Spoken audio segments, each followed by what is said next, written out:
Matius 6 ayat 31 sampai 33. Sebab itu janganlah kamu khawatir dan berkata, apakah yang akan kami makan? Apakah yang akan kami minum? Apakah yang akan kami pakai? Semua itu dicari bangsa-bangsa yang tidak mengenal Allah. Akan tetapi Bapamu yang di surga tahu bahwa kamu memerlukan semuanya itu. Tetapi carilah dahulu kerajaan Allah dan kebenarannya, maka semuanya itu akan ditambahkan kepadamu. Makanan, minuman, dan pakaian adalah kebutuhan semua orang, baik itu mengenal Allah ataupun tidak mengenal Allah. Tetapi apa yang membedakan kita dari orang-orang yang tidak mengenal Allah?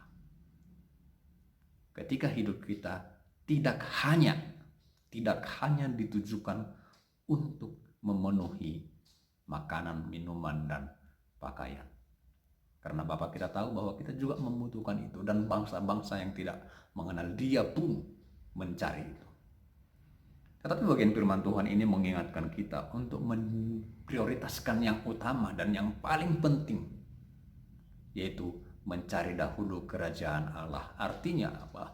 Memastikan bahwa kita menjadi anggota kerajaan Allah.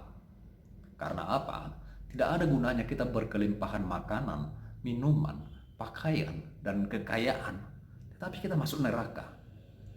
Kita tidak ikut di dalam kerajaan Tuhan. Maka hal yang utama yang harus kita prioritaskan adalah mencari dahulu kerajaannya.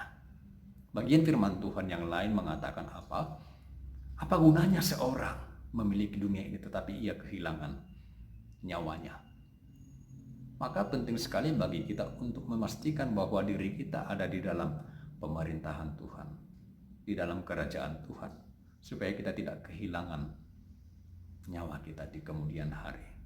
Kita memperoleh hidup yang kekal. Bagian yang kedua adalah bagian firman Tuhan ini tentu saja ketika kita dikatakan mencari dahulu kerajaan Allah, menjadi anggota kerajaan Allah, beriman kepada Allah, bukan berarti bahwa hidup kita ini hidup yang nekat, hidup yang tanpa perencanaan, hidup yang tanpa manajemen hidup, manajemen keuangan, manajemen masa depan. Bukan. Bagian firman Tuhan ini tidak meminta kita untuk menjadi orang yang hura-hura, ura-urakan. Bukan. Tetapi ketika seseorang ada di dalam pemerintahan Tuhan, Allah yang memerintah atas dia, maka ia akan diberikan Tuhan hikmat, akal budi untuk memanajemen hidupnya. Kekhawatiran melumpuhkan akal budi. Kekhawatiran seringkali melumpuhkan hikmat. Maka mari biarkan Tuhan yang memerintah atas hidup kita. Jangan biarkan kekhawatiran, kegelisahan yang berkuasa, yang memerintah atas hidup kita, melainkan Allah sendiri. Dan dikatakan maka semuanya itu akan ditambahkan kepadamu. Jika hidup yang kekal sudah disediakan melalui Kristus, apalagilah makanan, minuman, dan pakaian, pastilah Tuhan akan pelihara.